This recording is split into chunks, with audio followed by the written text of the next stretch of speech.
दोस्तों, आज की ये कहानी श्रीमद् भागवत गीता से प्रेरित एक जीवन को बदल देने वाली कहानी है। यह कहानी एक ऐसे युवक की है जो बार बार की असफलताओं से टूट चुका था।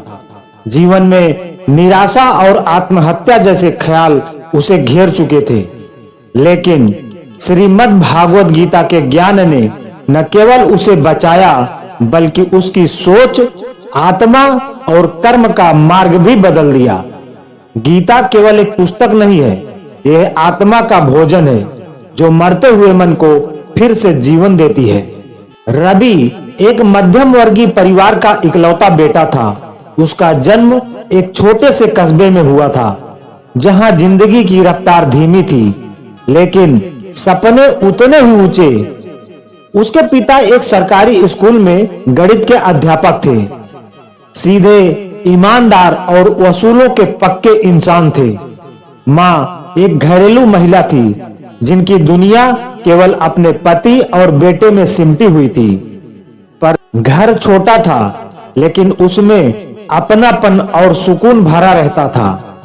शाम को जब स्कूल से लौटते तो रवि को गोद में उठाकर पूछते, आज क्या नया सीखा मेरे छोटे साइंटिस्ट ने? और माँ रसोई से मुस्कुराते हुए झांकती। उस समय रवि के लिए यही संसार था, छोटा, सादा, लेकिन प्यार से भरा। परंतु उस दिन ने सब कुछ बदल दिया। जब रवि केवल 10 साल का था, उसके पिता की एक सड़क दुर्घटना में मृत्यु हो गई। वह सुबह स्कूल जा रहे थे और एक तेज रफ्तार ट्रक ने उन्हें कुचल दिया। हादसा इतना अचानक और भयानक था कि न तो पिता कुछ कह पाए, न ही परिवार को कोई अलविदा मिला। वह शाम जब पिता घर नहीं लौटे और पुलिस 2 लोगों को लेकर आई, एक उनके कपड़ों से ढका हुआ शव और दूसरा उनकी मौत की सूचना, उस पल माँ जैसे पत्थर की मूर्ति बन गई थी। उनकी आंखें सूख चुकी थी और रवि, जो उस वक्त कुछ समझ भी नहीं पा रहा था, बस माँ के आंचल से लिपटा रोता रहा। घर की दीवारों पर अब सन्नाटा पसर गया था और पिता की खाली कुर्सी जैसे हर दिन चीख चीख कर उनकी गैर मौजूदगी का गवाह बन गई थी। इसके बाद जिंदगी ने करवट ली। माँ ने आंसू पोंछे और सिलाई मशीन निकाली। पहले पड़ोस की औरतों के कपड़े, फिर धीरे धीरे 1-2 बुटीक से भी काम मिलने लगा। पैसे कम थे, पर माँ ने कभी रवि की पढ़ाई में रुकावट नहीं आने दी। वह हर सुबह जल्दी उठती, नाश्ता बनाती, रवि का बस्ता तैयार करती और फिर मशीन पर बैठ जाती। रवि ने भी जल्द ही समझ लिया था कि अब वह सिर्फ एक बच्चा नहीं रहा, वह एक जिम्मेदार बेटा बन गया था। वह पढ़ाई में हमेशा अच्छा रहा। किताबों में उसकी गहरी रुचि थी और अध्यापक भी उसके लगन के कायल थे। लेकिन अब उसका लक्ष्य केवल अच्छे अंक लाना नहीं था, वह एक ऐसा मुकाम पाना चाहता था जिससे माँ की सारी तकलीफें मिट जाएं। वह अफसर बनना चाहता था, सिविल सेवा में जाना चाहता था, ताकि माँ को वह जीवन दे सके जिसकी वो हकदार थी। स्कूल पूरा हुआ, कॉलेज भी जैसे तैसे किया, कभी ट्यूशन पढ़ाकर तो कभी स्कॉलरशिप से। और फिर वह दिन आया जब उसने यूपीएससी की तैयारी शुरू की। वह दिनचर्या में बंध गया। सुबह 4 बजे उठना, पास के मंदिर में जाकर दीपक जलाना, फिर किताबों की दुनिया में खो जाना। कभी कमरे की दीवारों पर टंगे भारत के नक्शे को देखता, कभी संविधान की किताब के पन्ने पलटता। दोस्तों की शादियां हो रही थी, कोई विदेश जा रहा था, पर रवि को कुछ दिखाई नहीं देता था सिवाय उस एक लक्ष्य के। लेकिन पहली बार में असफलता हाथ लगी, पर माँ ने उसके चेहरे की मायूसी को देखकर मुस्कुरा कर कहा, कोई बात नहीं बेटा, भगवान पर भरोसा रखो, मेहनत कभी जाया नहीं जाती। रवि ने आंसू छिपाकर सिर हिलाया और फिर से जुट गया। रातें और छोटी हो गई, दिन और भारी लगने लगे, लेकिन हौसला अब भी था। दूसरी बार परीक्षा दी और फिर वही परिणाम, असफलता। इस बार जमीन जैसे खिसक गई हो। रिश्तेदार जो पहले सहानुभूति दिखाते थे अब ताने मारने लगे।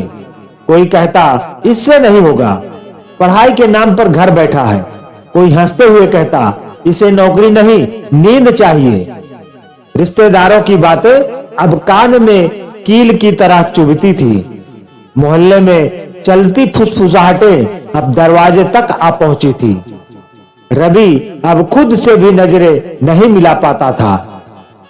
जब कभी आईने में देखता तो खुद से पूछता क्या वाकई मुझसे नहीं होगा। आत्मविश्वास चुपचाप कहीं कोने में दुबक गया था। माँ अब भी हर सुबह उसके लिए चाय बनाती, सिर पर स्नेह से हाथ फेरती, जैसे कहना चाहती हो मैं आज भी तुझ पर भरोसा करती हूँ। लेकिन अब रवि को वही स्नेह बोझ लगने लगा था। उसे लगता उसने माँ को धोखा दिया है, उनकी तपस्या को व्यर्थ कर दिया है। माँ की आंखों में कोई शिकायत नहीं थी, पर वह खामोशी रवि को भीतर तक तोड़ने लगी।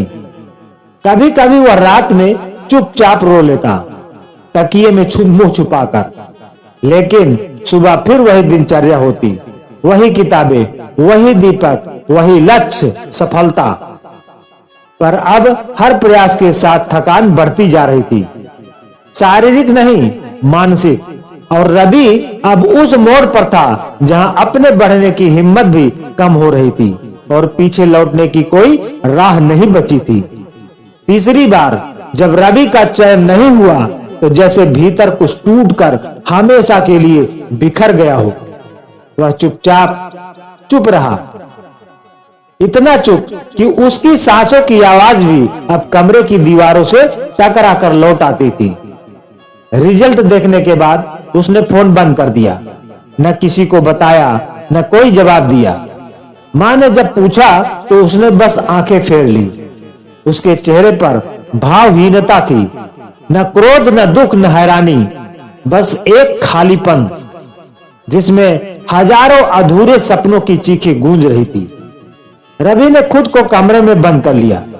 खिड़की पर पर्दा पड़ा रहा। दिन रात का कोई हिसाब नहीं रहा।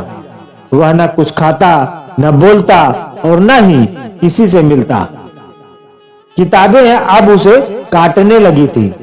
पंक्तियां जो कभी प्रेरणा देती थी अब तिरस्कार की तरह लगती थी। हर शब्द जैसे कह रही हो तू असफल है। उसकी आंखों के नीचे काले घेरे बन चुके थे और शरीर धीरे धीरे क्षीण होने लगा था। दोस्तों के फोन आए लेकिन उसने सब बंद कर दिया।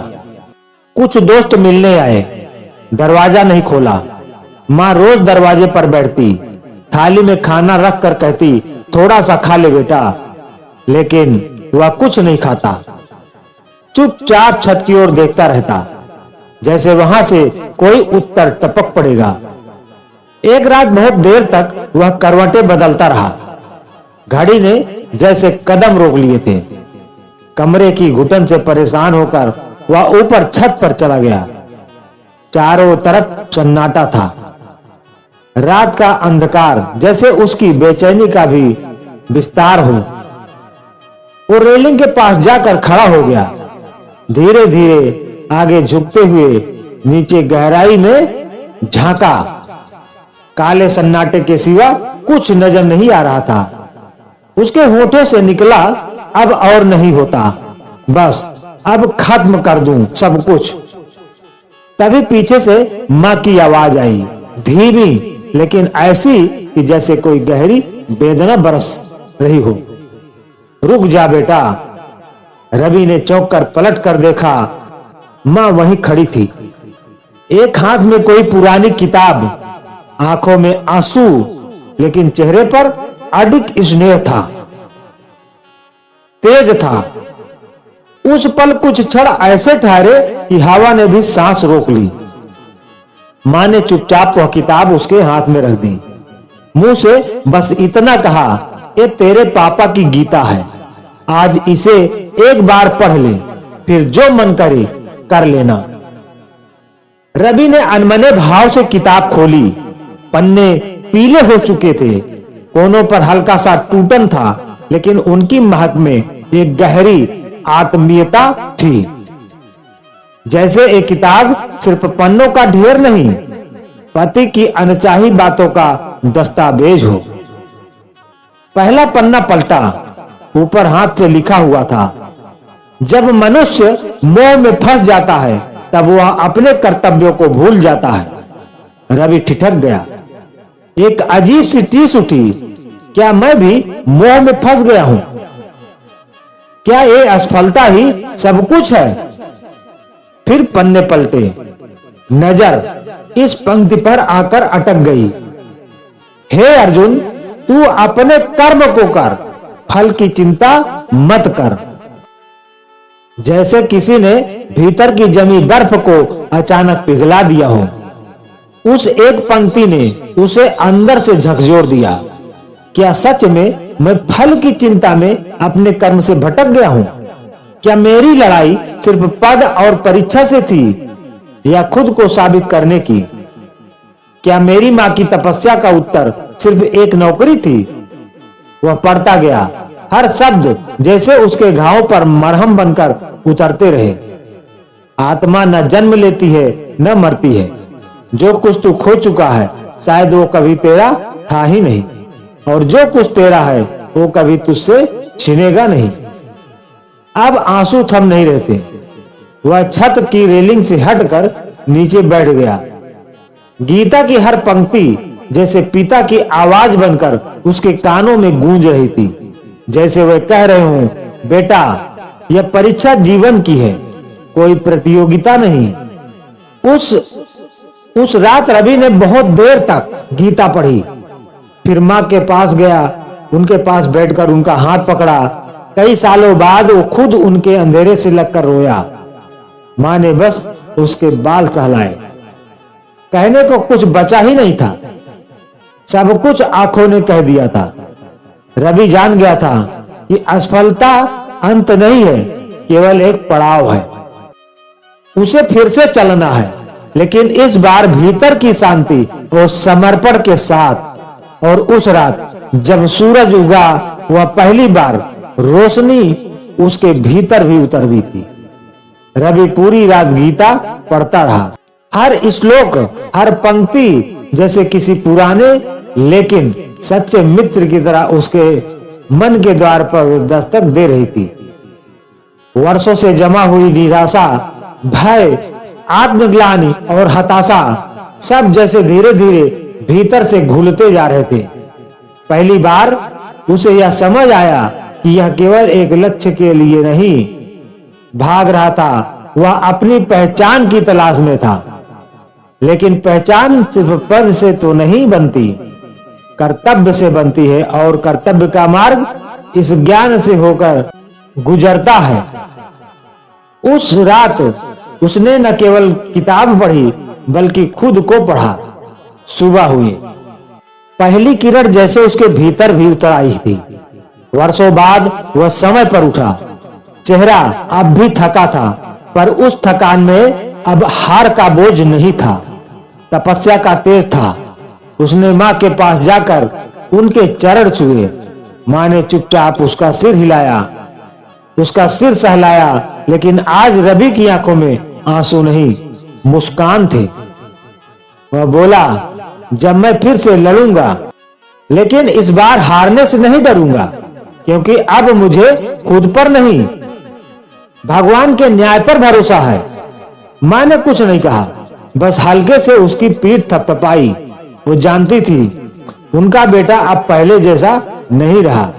वह अब केवल परीक्षा के लिए नहीं, जीवन के लिए तैयार हो रहा था।